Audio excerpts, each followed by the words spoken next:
तुम मेरे ठाकुर, मैं तेरी दासी, मैं तेरी दासी। जो तुम तोड़ो पिया, मैं नहीं तोड़ू रे।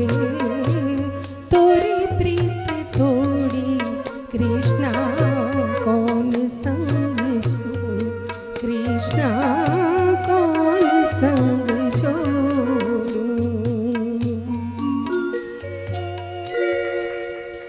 આભાર જયશ્રીબેન।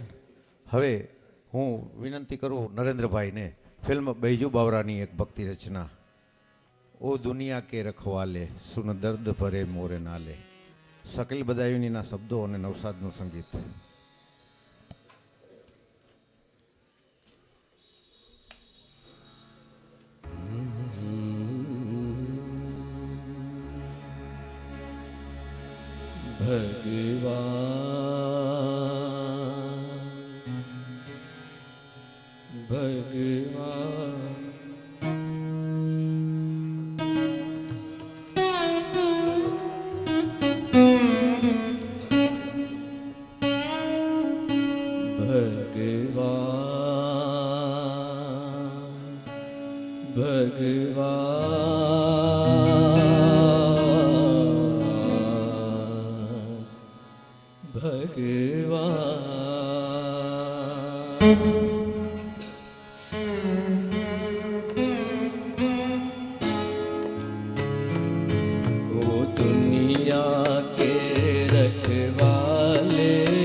निराश के दो रंगों से दुनिया तूने सजाई, नैया संग तूफान बनाया, मिलन के साथ जुदाई। जा देख लिया हर जाई, ओ लुट गई अब तो नीर बहाले,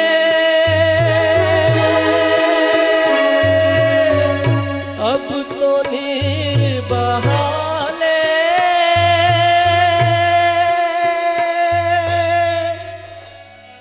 ओ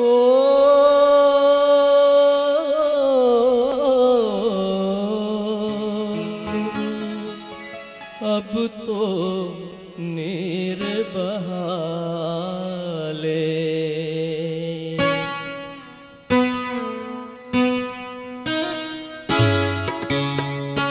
ओ दुनिया के रखवाले, सुन दर्द भरे मेरे नाले, सुन दर्द भरे मेरे नाले।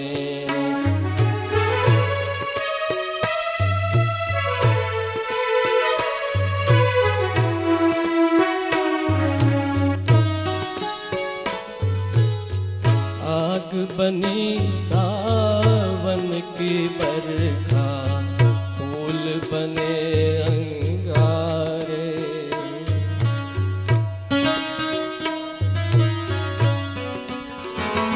सावन की बरखा, फूल बने अंगारे।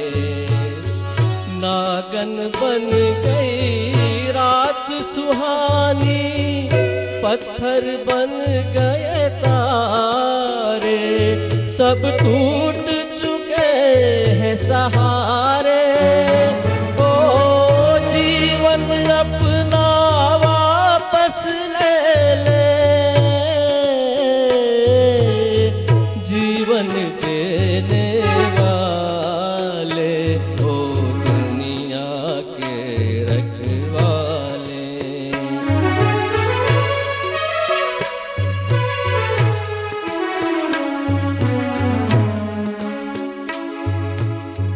चांद को ढूंढे पागल सूरज, शाम को ढूंढे सवेरा। मैं भी ढूंढूं उस प्रीतम को, हो न सका जो मेरा। भगवान भला हो तेरा, हो किस्मत फूटी आश न टूटी। पाँव में पड़ गए छाले, हो दुनिया के रखवाले।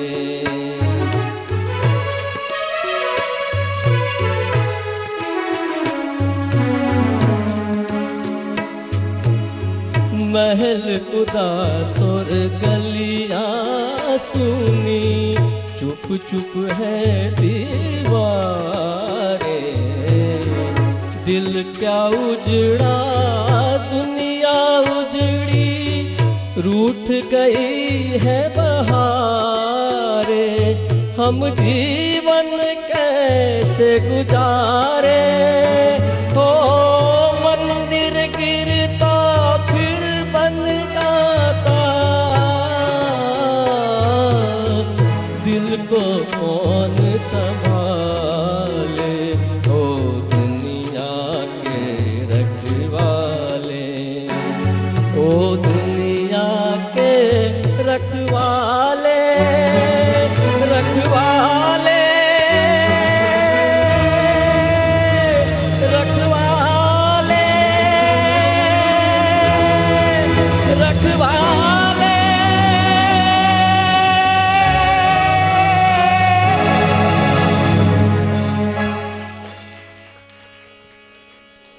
ખૂબ સરસ રજૂઆત નરેન્દ્રભાઈ, આભાર. અને હવે હું એક નાની એવી ઔપચારિક વિધિ માટે માનનીય સુબોધભાઈને આમંત્રિત કરું છું. સુબોધભાઈ પ્લીઝ મંચસ્થ થાય. મોરબી વડીલથી સ્વર્ગસ્થ શ્રી અમુભાઈ રૂપાણીની યાદમાં વાંકાનેર બંધુ હિતવર્ધક સમાજ દ્વારા એક અમે સન્માનપત્ર આપવા જઈ રહ્યા છીએ. પહેલાં હું આ સન્માનપત્રનું વાંચન કરું છું અને ત્યારબાદ આ સંસ્થાના ટ્રસ્ટીગણ ગુલાબબેન અમુભાઈ રૂપાણી પરિવાર ઓડિટોરિયમના જે સ્વજનો છે એમને આ સન્માનપત્ર અર્પણ કરશે.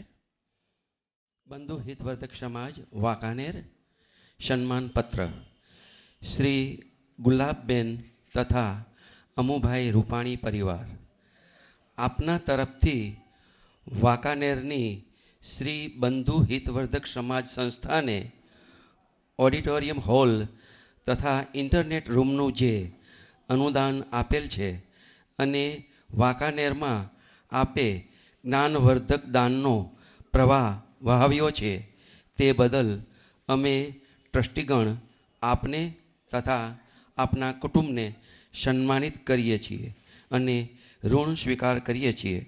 ઈશ્વર કૃપા આપના કુટુંબ ઉપર દરેક પ્રકારે વર્ષે તેવી શુભેચ્છા સ આઈ કે દોશી, પ્રમુખ બંધુ હિતવર્ધક સમાજ વાંકાનેર. યુડી મહેતા, સેક્રેટરી શ્રી બંધુ હિતવર્ધક સમાજ વાંકાનેર.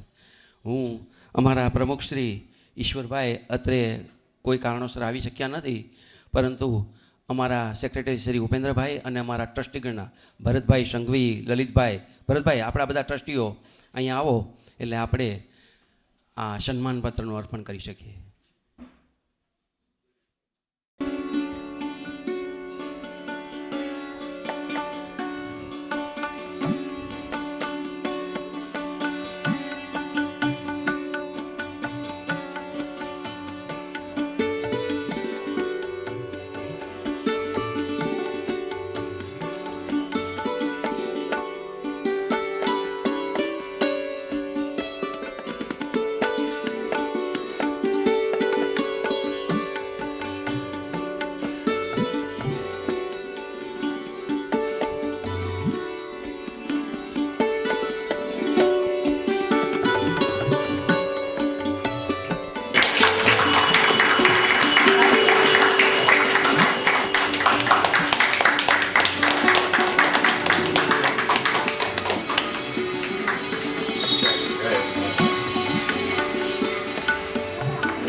બંધુ હિતવર્ધક સમાજ દ્વારા આજે આપણે જે વાચનાલય અને ગુલાબબેન અમૃતલાલ રૂપાણી ઓડિટોરિયમની અંદર આપણે જે બેઠા છીએ ત્યારે અમારી એક અંતરની ભાવના છે કે આવડું મોટું લાંબુ નામ બોલવાના બદલે રૂપાણી ઓડિટોરિયમથી જ અમે સંસ્થાના દરેક કાર્યકરો આ ઓડિટોરિયમને રૂપાણી ઓડિટોરિયમ ઓળખાવશું, જેથી વાંકાનેરની અંદર આ વાત બધાને બોલવામાં મજા આવશે. બીજી વાત છે આ સંસ્થાના અમારી ભાવિ યોજનાઓ. આપે નીચે જોયું હશે કે સુંદર મજાની લાઇબ્રેરીનું અમે ગોઠવણી કરી રહ્યા છીએ. ભારતની સંસ્કૃતિને સદાબહાર કરતા આપણા ધર્મો, વિદ્વાનો, તત્વચિંતકો અને સારા સારા વક્તાઓના જે પુસ્તકો બહાર પડેલા છે એ પુસ્તકોનો અમે અહીં આગળ સંગઠન બધો સ્ટોક લાવશું અને આપણે વાંકાનેરની જનતાને એ વાંચવા માટે અમે બધા અમારા પ્રયત્નો કરશું. બીજી વિશેષ વાત એ છે કે આ ઓડિટોરિયમની અંદર અમે કોઈ એક મહિનાની ઢળતી સાંજે કોઈ સારા વક્તાઓ, પ્રવચનકારો અને વિદ્વાનોની અમે અહીંયા આગળ એમના પ્રવચનોની આપલે કરશું. એક તો તમને ખાસ વાત કરું કે ઉપેન્દ્રભાઈ પાસે જે આ સંસ્થાને ચલાવવા માટેનું જે કાર્યક્ષેત્ર છે એની એક તમને નાનકડી વાત કરું કે જ્યારે નર્મદા યોજના આપણી ચાલતી હતી અને એ વખતે મેઘા પાટકરે ગુજરાતની આ યોજનાને અડચણરૂપ વાતો કરેલી. એટલે મેઘા પાટકર ગુજરાતની આ નર્મદા યોજનાને શું કામ રોકવી એની વાત ગુજરાતની જનતા સમક્ષ પહોંચે એવું એક એમને વિચાર્યું કે આ વાત ભલે નાનકડા વાંકાનેર શહેરની અંદર થાય પણ મેઘા પાટકરને અમે વાંકાનેર લાવ્યા. ઉપેન્દ્રભાઈએ મેઘા પાટકર સાથે ફોનથી અને પત્ર વ્યવહારથી એમની મંજૂરી લઈ લીધી કે આપ વાંકાનેર પધારો અને નર્મદા યોજના આપને શું કામ નથી ગમતી, એની કઈ અડચણો તમને નડતરૂપ લાગે છે એની વાત તમે અમારા લોકો સમક્ષ કરો. અને મેઘા પાટકર વાંકાનેર આવી એમને નર્મદા યોજનાની જે નડતી વાતો છે એ વાતો અમારી સમક્ષ રજૂ કરી. એક તબક્કો પૂરો થયો કે મેઘા પાટકર જનતાને શું કહેવા માંગે છે. સામે બીજા પક્ષે એક વાદી અને પ્રતિવાદીની વાત થઈ.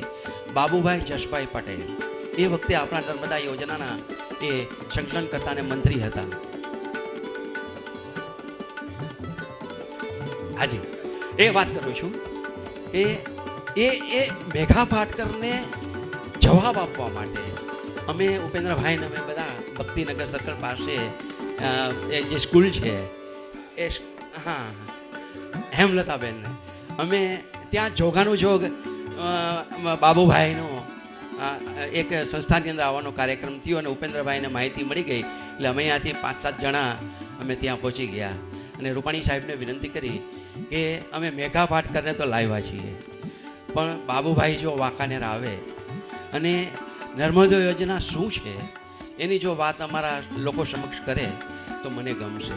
અને ખરેખર રૂપાણી સાહેબે જે પ્રયત્ન કર્યો અને બાબુભાઈને જે સહમતિ લાવી દીધી અને વાંકાનેરના આંગણે બાબુભાઈ જશભાઈ પટેલ આવ્યા અને નર્મદા યોજના શું કામ ગુજરાત માટે જરૂરી છે એની વાત કરી. એટલે મારું કહેવાનું એ છે કે આ રૂપાણી ઓડિટોરિયમ હોલની અંદર અમે આ જ કરવાના છીએ કે એક સારા સારા વક્તાઓને બોલાવશું અને લોકો સમક્ષ એના વિચારોનું આદાન પ્રદાન કરશું કે જેથી નાનામાં નાનો જે વિદ્યાર્થી ભણતો હોય એ અને પ્રૌઢ માણસ પણ પોતાના વિચારોને, પોતાની શક્તિ આ નવા વિચારોને સંકલન કરે અને પોતાના પરિવારની અંદર આની વહેંચણી કરે એવું અમારી સંસ્થાનો એક હાર્દિક પ્રયાસ રહેશે. એટલે આ કાર્ય પણ અમારે કરવાનું છે. નીચે વાચનાલયને પણ સમૃદ્ધ બનાવવાની છે. તો વાંકાનેરની અંદર આ સંસ્થાને ચલાવવા માટે અમારે સભ્યબળની પણ જરૂર રહેશે. તો અમે વિચાર્યું છે કે માત્ર 100 રૂપિયાના વાર્ષિક ફીમાં અમે આ વાચનાલયની અંદર લોકો આવી શકે અને સારામાં સારા પુસ્તકોનું વાંચન એ કરે એવી અમારી ભાવના છે. અને બીજો વિચાર અમે એ કર્યો કે 500 રૂપિયાનું ગોલ્ડ કાર્ડ જો આપણે આપીએ સભ્યોને તો વર્ષની અંદર અમારા 4 સારામાં સારા કાર્યક્રમમાં રૂપાણી ઓડિટોરિયમને જે અમે લાવવાના છીએ એની અંદર એ વ્યક્તિ વિનામૂલ્યે આવી શકે અને અમારા કાર્યક્રમને માણી શકે, આવી પણ અમારી એક યોજના છે. અને ત્રીજી અને વિશિષ્ટ યોજના એ છે કે આ સંસ્થાની અંદર અમે ગમે તેટલા કરકસરના પ્રયાસો કરીએ તો આજના દિવસે આ વાંચનાલય અને આ ઓડિટોરિયમનું મેન્ટેનન્સ, એને સાચવણી માટેનો ગ્રંથપાલ, ક્લાર્ક, પટાવાળા, જે કાંઈ અમારે નિમણૂક કરવાની સફાઈ માટેની, એનો અંદાજે અમે કર્કશપૂર્વક જો પ્રયાસ કર્યો હોય ને તો 10,000 રૂપિયા જેવો ખર્ચ અમને લાગશે. તો અમારી ઈચ્છા એવી છીએ કે માસિક 10,000ની એક તિથિ બહાર પાડીએ કે એ તિથિને જે લોકો 10,000નું અમને અનુદાન આપશે તો એ મહિનો આખો એમના નામે ગણાશે. અને એમના નામે જ અમે અમારા ગ્રંથપાલને, અમારા જે કાર્યક્રમો અમે અહીંયા રાખશું કાર્ય માટે, એનો તમામ ખર્ચો એ વ્યક્તિના નામે અમે એ જાહેર કરશું. તો અમારી આ એક ભાવના છે કે 10,000 રૂપિયા અમને મળે. અને અમે 2 કે 3 વર્ષની અંદર જો અમારો આ સભ્યપદ જળવાઈ જાય 10,000 વાળું, તમને ચોક્કસ ખાતરી છે કે ત્યારબાદ અમારી આ લાઇબ્રેરી સમૃદ્ધ બની ગઈ હશે. પછી અમારે કોઈ ડોનેશનની કે એવી કંઈ જરૂર નહીં રહે. ઉપેન્દ્રભાઈ એટલા બધા પ્રયાસો કર્યા છે કે તમે આવતા વર્ષે કદાચ આ ઓડિટોરિયમમાં અને નીચેના ગ્રંથપાલ વાંચનાલયમાં આવશો તો તમને અમારા પુસ્તકોથી ઝગમગતા અમારા કબાટો આપ જોઈ શકશો. આ પુસ્તકો નાના બાળકોથી માંડીને વૃદ્ધ સુધીના એમના પણ હશે. વેકેશન દરમિયાન નાના બાળકોને ગમ્મત અને જ્ઞાન મળે એવા પુસ્તકોનું પણ રાખ્યું છે. એટલે આ અમારા પ્રયાસમાં આપ યનગન પ્રકારે અમને સહાયરૂપ બનશો એવી અમારી સંસ્થાની આપ સર્વને નમ્ર વિનંતી છે. જય હિન્દ.